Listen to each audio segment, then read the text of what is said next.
the title of the message is "Dig Up the Old Wells," and I know we've said we've talked about this maybe a couple of years ago, but dig up the old wells. Write it down. Okay, so in summary, we're going to we'll go back and look at the scriptures that apply to it. But in summary, every prayer that was ever prayed through a human being that affected your bloodline, that affected you, that affected your region, you are still entitled to that prayer. That prayer still stands, meaning blessings don't have an expiration date on them. They're things that happen in the heavenlies are eternal. So if anyone ever prayed anywhere about something regarding you, you still have claim to that blessing because that conversation was eternal. What happens is people that don't document their history forget who they are. And so as a result of that, the enemy can tell you you're not this, you're not that, or you're only this, you're only that. And the blessing, the promise, because it wasn't written down, because it wasn't even shared through verbal historical communication, because it wasn't something that is valued, wealthy, important, valued bloodlines are documented. Case in point, we know from Noah all the way up to through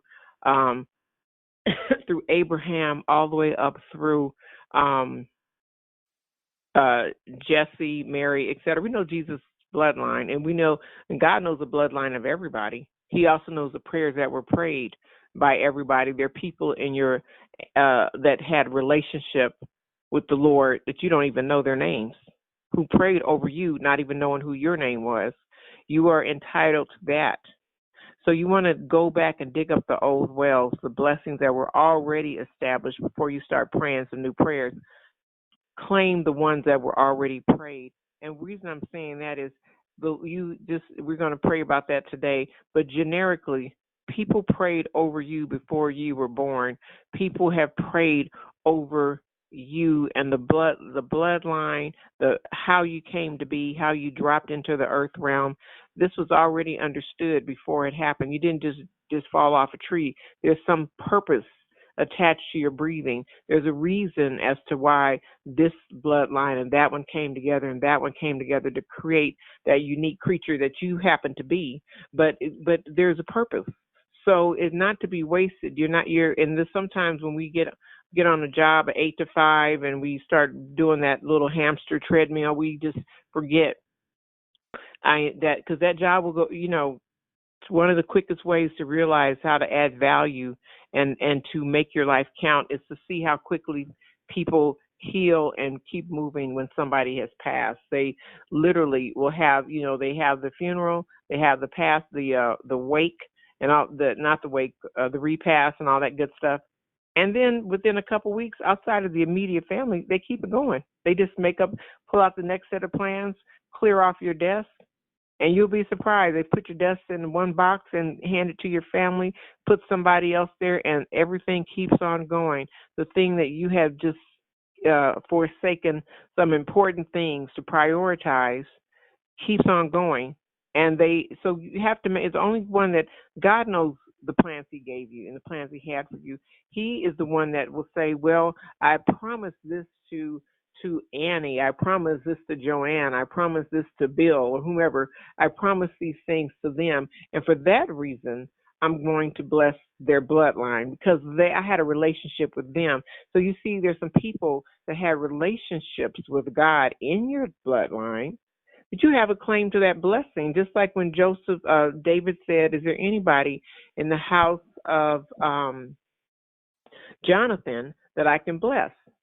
And there was that one of his children that became crippled, but he wanted to bless his bloodline. No less, God does that to you all the time, but you have to know and have to ask for it, and you have to be aware, because one thing the enemy doesn't want you to know is how much prayer has been prayed over you. He doesn't want you to know the promises that have been spoken into your life. He doesn't want you to know the vision. He doesn't want you to be inspired to go to the next level. He wants you to shrink and die. to be distracted, to be delayed, to shrivel up, and just go away. That's his agenda. And but God has always planting, watering, giving growth, life, moving forward. He's been pressing and pushing for the things that he's put in your life to be birthed through you from before you were even here. That's why we have that scripture. I know the plans, and this is true. I know the plans I have for you. I know the plans. And he's saying whether you know them or not, because you might have forgotten them, maybe you're not aware. But he said, I know the plans. So those are that comes under the category of digging up the old wells. It's so important. You don't have to rebuild foundations that have already been laid, and foundations have been laid for you. Despite what you're looking at with your eyes and the circumstances happening now, somebody has stood in the gap and prayed for you for generations. If you go back to before we even got here, before that, people have been praying. So you have a wealth of prayer, whether they knew the name Jehovah-Rapha, Jehovah-Nissi, whether they knew it then or not, somebody has still been standing in the gap praying, but now they know Jesus. And even within your immediate bloodline, people have prayed. If you've been in a church, they've held their hands out and prayed over the whole congregation. There have been people that you don't even know that have prayed for regions, just like we do. We've prayed for children and circumstances and healthcare workers and homeless, and we've prayed for all kinds of people that we'll never meet, but we've covered them in prayer. And likewise, if you can just think about cover, how many different directions the prayer coverings have come in. You are not starting from zero on your mission. First thing is to pick up and open up and shake off and be aware of what's already been prayed over you. What you want to know what's been prayed over you? It's right here in the New Testament in red writing. That what Jesus has prayed over us also always given us instruction. So since the beginning, someone has been standing in the gap, praying, holding the door open, pushing you through, talking to you and encouraging you to keep going. You're not by yourself, and the promises that are in you are known beyond you. God knows more about what you're supposed to do than you do, and the people and the ones that have prayed, you don't know what. When I say riches and wealth, I mean the glory of it. He says the glory of the inheritance in His saints. There you go. The glory of the inheritance.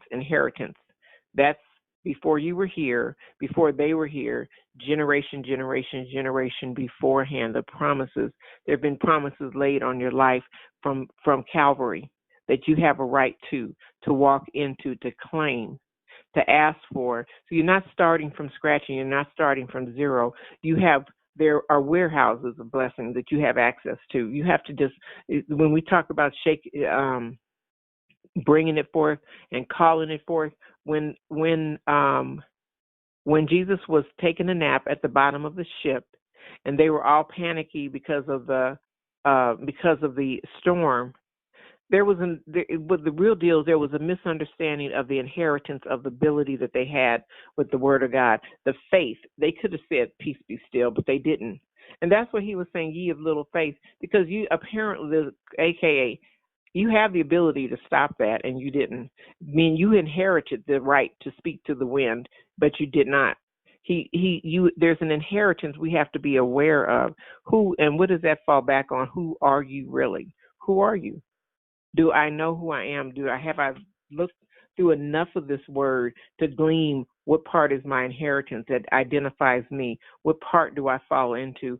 Who am I? One of the most important things God's going to show you is who you are in the kingdom, who you are in the earth realm, what you have the ability to call in, the blessings you have the ability to call and require and ask for. If you knew who you were, you'd walk differently.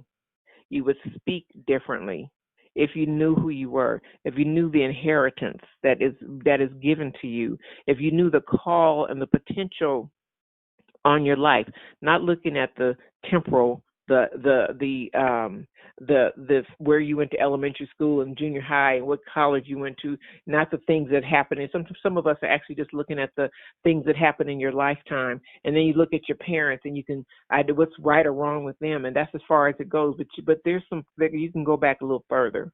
You can go back and go back and go back. You can go all the way back to Jesus, but moving from Jesus forward, you have been prayed over. There have been plans dropped that are inheritable. Remember, we said that when God spoke to Abraham, he spoke an infinite word into a finite being. So Abraham's blessings are continuing through his bloodline. The thing that was spoken to him is given to those, the them and the those, the thing that was spoken to him was forwarded over and continued over to those. So again, think, what God, who am I really? What is my inheritance in your word? What is my inheritance? What's my blessing inheritance? Who has prayed over me? You may not know their name, but there's some prayers that are you just have to, Lord, release them. Release them into my life, into my understanding. Who am I really? Because you're not starting from zero. You didn't start. If anybody in the life of your family bloodline knew the Lord, you were prayed over. You were covered. If you ever went to church, you were already covered. If you've ever been recently, at whatever time, you've already been covered. But you have to claim the thing, and you have to. And some of you have been prayed over by adoption. Somebody, yes, God, the Lord has blessed you, but someone has prayed over you, like people have stood in church and prayed for people that are coming to the Lord that they don't even know their names. They just know that they're coming. They just know that there are souls that need to be saved, that are on their way, identified. So you've been tagged and looked at and prayed over, and intention has been put on your life. Plans have been made well before you hit the air, you hit the earth realm. So you, first thing is, know who you are. People that value bloodline value. If you when God is talking to you, I tell you guys all the time, document what He's telling you, because that's saying it's important enough to write it down. It is, and you hear me say this all the time. It is important enough to write it down. We have a word. Now, what's documented in this Bible is not all the miracles that happen. It's what someone cared to document.